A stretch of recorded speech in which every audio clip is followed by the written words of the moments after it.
Hello, and welcome back to Hands On with Ron. Today I've got my good friend Patrick here with us, and we are going to be sharing our awareness, which is ectodermal dysplasia, and we both have ectrodactyly.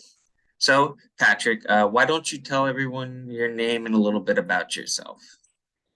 Yeah, my name is Patrick Walsh. I'm from St. Louis, Missouri, and as Aaron mentioned, I have the same condition he has. In my family, I'm the only one that I can tell that has this condition. So, I looked in our family tree, and no records of anyone else having it. Okay. Patrick, do you mind showing your hands to the screen? Not at all. Yep. There you go. Sweet. Thank you very much. All Yep. right, so if you wouldn't mind, would you tell people what it was like a little bit growing up for yourself with this condition? No, not at all. So, I was actually kind of lucky. I actually grew up in a Catholic neighborhood, and everybody at my school, my family was very supportive, and you know, always helped me through various stages of my life. It was when I got to middle school that it got very tricky because people are a little bit more cruel. I was in a different neighborhood, and just kids around that age are typically pretty ruthless. So Yeah, I get it. I had my fair share of getting made fun of. I went to a private Christian school too, but I think one thing that separates us is that we learn to take what people say to us and we learn to make it a strength and not a weakness. And therefore, I think that really helps inspire many people. And that's great, man. Thank you for sharing that. So what would you say some challenges are that you had to overcome?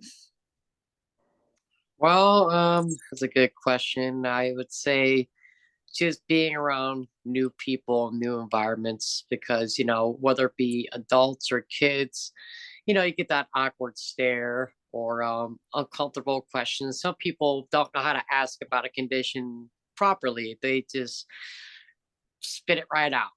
Like, oh, hey, what's wrong with your hands? It's like, well, there's really nothing wrong, but it's just a different condition. Other than that, though, sometimes sports is kind of tricky.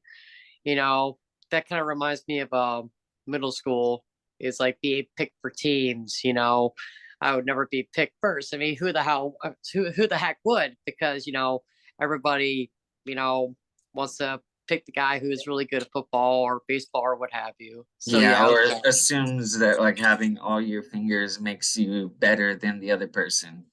Even though they're kids, I understand. I went through some of the similar things myself, it's like rarely ever chosen first.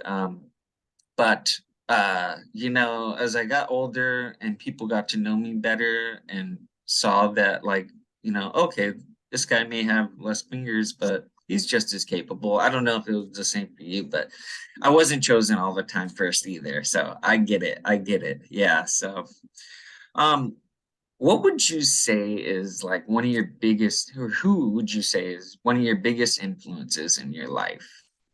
right now, geez, I would have to say my family, my father. He's he's been with me every step of the way throughout my life because all the procedures I need to get done, like having my dentures put in or having my hearing aid put in, or just overall emotional support. I would say he'd be my biggest influence. Yeah, that's awesome because I'd say my family is probably one of my biggest influences as well. Growing up, they always treated me normally and like always supported me in whatever I did. And I know it's like as a parent, I could only imagine like, oh, how's this gonna be for my son or my daughter growing up with this condition? Are they gonna be just as capable? Those are a lot of what ifs. We were born at a time when it wasn't really well known. But you know what? That's why I'm trying to do these videos. So we help other people know that, hey, you know what? If your kid is born with this condition, we're here to support and help. And we love to share our differences and I'm really thankful that you decided to come on here today and give a little talk about yourself, you know. I know I experience hearing issues as well, and uh, so far all of my teeth stuff have not like had an issue. But I know there are many people, they do have teeth issues, hearing issues, sight issues, you know. It's like, how do we learn to overcome all that and still spread positivity, you know? But sometimes I think, like you said, it comes down to family, you know, and our family that supports us and gives us as much guidance as they can along the way. Well, Patrick, I want to thank you for being here today and sharing about your difference. As always, I am part of the NFED, National Foundation for Ectodermal Dysplasia. That is www.nfed.org. The link is down in the bottom of the site if you would like to join. They have many things to read up on and information to help not only spread the awareness, but if you're a concerned parent looking for answers, they will help you. And this month we're celebrating Ectodermal Dysplasia Awareness Month. So thank you guys for your time today, and I hope you have a wonderful day.